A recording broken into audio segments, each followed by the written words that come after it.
తల్లిదండ్రులు మన జీవితంలో ఉండే దేవతలు. వారి ప్రేమని కష్టాలని గౌరవించడం మన కర్తవ్యం.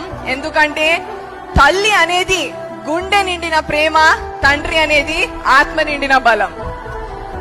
అదే విధంగా తల్లి ఓ వెలుగు దీపం ప్రతి కళని వెలిగిస్తుంది, మరియు తండ్రి చెట్టు నీడల ప్రతి కష్టాలని ఎదుర్కొనే బలం మనకిస్తాడు. So you should always love your parents. తల్లిదండ్రులు మన జీవితంలో ఉండే దేవతలు. వారి ప్రేమని కష్టాలని గౌరవించడం మన కర్తవ్యం.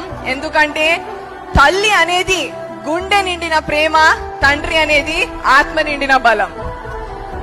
అదే విధంగా తల్లి ఓ వెలుగు దీపం ప్రతి కళని వెలిగిస్తుంది, మరియు తండ్రి చెట్టు నీడల ప్రతి కష్టాలని ఎదుర్కొనే బలం మనకిస్తాడు. So you should always love your parents.